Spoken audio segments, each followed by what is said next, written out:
Hello. അപ്പോൾ രാഹുൽ ഗാന്ധി പറയുന്നത് Congress party അധികാരത്തിൽ വന്നാൽ ജാതി സംവരണത്തിനുള്ള 50% എന്നുള്ള ക്യാപ് ലിമിറ്റേഷൻ എടുത്തു കളയുമെന്നാണ്. അതായത് ജാതി സംവരണം 75%മോ 100%മോ ആക്കാനാണ് കോൺഗ്രസിന്റെ പദ്ധതി അല്ലെങ്കിൽ പ്ലാൻ എന്നാണ് രാഹുലിന്റെ വാഗ്ദാനം. അപ്പോൾ എന്റെ ചോദ്യം ഇതാണ്: കോൺഗ്രസ് ഇന്ത്യയെ മുന്നോട്ട് നടത്താനാണോ ശ്രമിക്കുന്നത്, അതോ പിന്നിലേക്ക് തള്ളാനോ? ശരിയാണ്, കെട്ടുപൊട്ടിയ പട്ടം പോലെ എങ്ങോട്ടൊക്കെയോ പറന്നുകൊണ്ടിരിക്കുകയാണ് കോൺഗ്രസ് പാർട്ടി. എവിടെ എത്തുമെന്നോ എന്തായി തീരുമെന്നോ ഒരു ഉറപ്പുമില്ല. വലിയ ആനയും അമ്പാരിയുമായിട്ട് കെട്ടി എഴുന്നള്ളിച്ചുകൊണ്ട് വന്ന ഇന്ത്യ മുന്നണിയും ഏകദേശം തകർന്നിരിക്കുകയാണ്. പല പ്രധാനപ്പെട്ട പാർട്ടികളും ഒന്നുകിൽ ഒറ്റയ്ക്ക് മത്സരിക്കുന്നു, നിതീഷ് കുമാറിനെ പോലുള്ളവർ ഇന്ത്യയിലേക്ക് മടങ്ങിപ്പോയിരിക്കുന്നു. അപ്പോൾ 4 നേരം മിഷ്ടാനമായിട്ട് മതേതരത്വം പറഞ്ഞു നടക്കുന്ന കോൺഗ്രസ് പാർട്ടി പിന്നെയും മനുഷ്യനെ ജാതിയുടെ പേരിൽ വേർതിരിക്കുന്ന സംവരണത്തെപ്പറ്റി ഇപ്പോൾ എന്തിനാണ് പറയുന്നത്? അതുകൊണ്ട് അവർക്ക് എന്താണ് നേട്ടം? ഇത് ആടെ ബുദ്ധിയിൽ ഉദിച്ചതാണെങ്കിലും ആ ഉപദേശിയെ മാറ്റേണ്ട സമയം അതിക്രമിച്ചിരിക്കുന്നു എന്നാണ് എനിക്ക് രാഹുൽജിയോട് അഭ്യർത്ഥിക്കാനുള്ളത്. സാമൂഹികമായി പിന്നാക്കം നിൽക്കുന്നവർക്ക് ആദ്യം വേണ്ടത് അവർക്ക് വളർന്നു വരാനുള്ള പരിതസ്ഥിതിയാണ്, അതിനുള്ള പദ്ധതികളാണ്, അതിനുള്ള എഡ്യൂക്കേഷൻ ഡെവലപ്മെന്റ് പ്രോഗ്രാംസ് ആണ്. അവരുടെ പഠിത്തത്തിലൂടെ അവരെ മുന്നോട്ട് കൊണ്ടുവരിക, സാമൂഹികമായ അവരുടെ ചിന്താഗതിയെ, അവരെ പറ്റിയുള്ള ചിന്താഗതിയെ മാറ്റുക, അങ്ങനെയൊക്കെ പല കാര്യങ്ങളാണ് ചെയ്യേണ്ടത്. അല്ലാതെ ജോലിയിൽ സംവരണം കൊടുത്തത് കൊണ്ട് അവർ സാമൂഹികമായി മുന്നിലേക്ക് വരും എന്ന് ആരെങ്കിലും കരുതുന്നുണ്ടെങ്കിൽ അത് തെറ്റാണ്. കാരണം സാമൂഹികമായി പിന്നാക്കം നിൽക്കുന്ന ഒരാളും സാമൂഹികമായി മുന്നോക്കം നിൽക്കുന്ന ഒരാളും തമ്മിലുള്ള അന്തരം അത് കൂട്ടുകയാണ് ചെയ്യുന്നത്.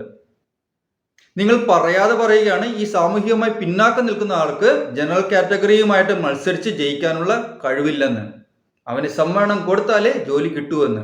അതോടൊപ്പം തന്നെ പഠിച്ച് ഉയർന്ന മാർക്ക് വാങ്ങി ജനറൽ കാറ്റഗറിയോടൊപ്പം ജോലി നേടുന്ന ഒരു പിന്നാക്ക സമുദായക്കാരനെയും ഇവൻ സംവരണത്തിലൂടെയാണ് ജോലി നേടിയതെന്ന് പുച്ഛിക്കാൻ മറ്റുള്ളവർക്കൊരു അവസരം കൂടി തുറന്നു നൽകുകയാണ് നിങ്ങൾ. അതിൻ്റെ ആവശ്യം എന്താണ്?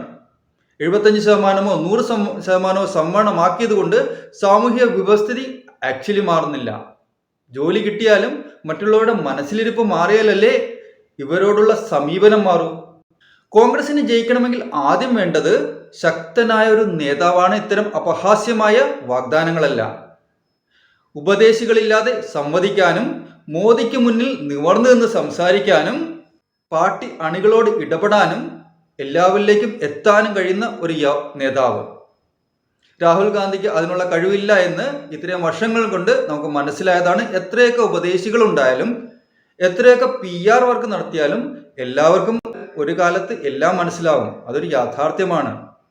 അതിന് നിങ്ങൾ എത്ര മറച്ചു വെച്ചിട്ടും കാര്യമില്ല. ശശി തരൂരിനെ പോലെ സംവദിക്കാൻ കഴിയുന്ന, ശശി തരൂരിനെ പോലെ സംസാരിക്കാൻ കഴിയുന്ന, കൃത്യമായ കാര്യങ്ങൾ അവതരിപ്പിക്കാൻ കഴിയുന്ന ഒരു നേതാവിനെയാണ് കോൺഗ്രസിന് ആവശ്യം. അങ്ങനെ ഇഷ്ടം പോലെ പേർ ഉണ്ട്. യഥാർത്ഥത്തിൽ പല പാർട്ടികളും ഇന്ത്യ മുന്നണി വിടാൻ കാരണവും ഭാവി പ്രധാനമന്ത്രിയായ രാഹുൽ ഗാന്ധിയാണ് തലപ്പത്തിരിക്കുന്നത് എന്നതുകൊണ്ടാണ്. കാരണം ഇന്ത്യ മുന്നണിയിലെ പ്രധാന പാർട്ടി കോൺഗ്രസ് ആണ്. ആ കോൺഗ്രസിന്റെ തലപ്പത്ത് മല്ലികാർജുൻ ഖാർഗെ ഒരു ഡമ്മി മാത്രമാണ്. യഥാർത്ഥത്തിൽ തലപ്പത്ത് രാഹുൽ ഗാന്ധി തന്നെയാണ്. അത് തന്നെയാണ് മറ്റു പാർട്ടികൾ ഇന്ത്യ മുന്നണി വിടാൻ കാരണം.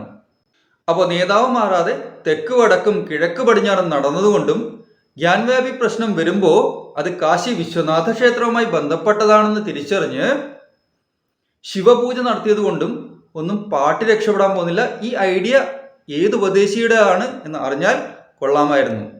നിങ്ങൾ എന്താണ് വിചാരിക്കുന്നത്? ഒരു പൂജ നടത്തിയത് കൊണ്ട് മോദി ഉറപ്പിച്ചു വെച്ച വോട്ട് ബാങ്ക് മാറുമെന്നാണോ?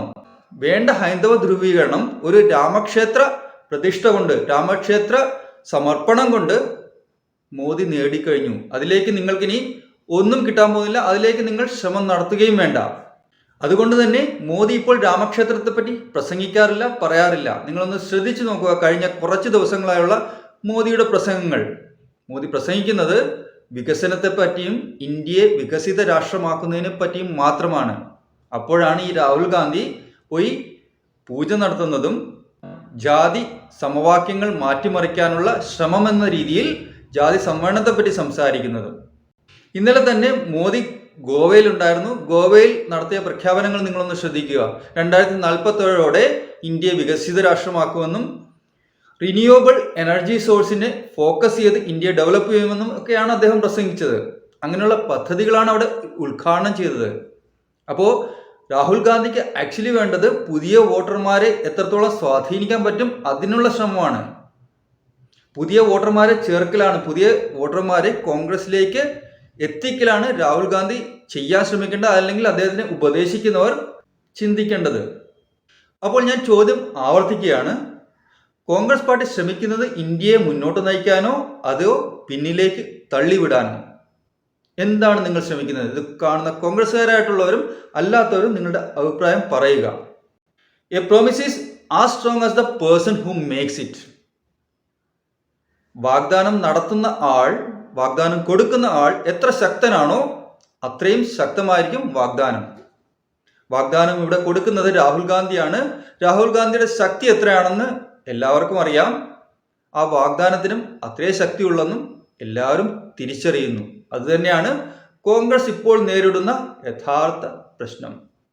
കണ്ണടച്ചുകൊണ്ട് ഇരുട്ടാകില്ല എന്ന് കോൺഗ്രസ് നേതാക്കന്മാർ ഇനിയെങ്കിലും തിരിച്ചറിയണം.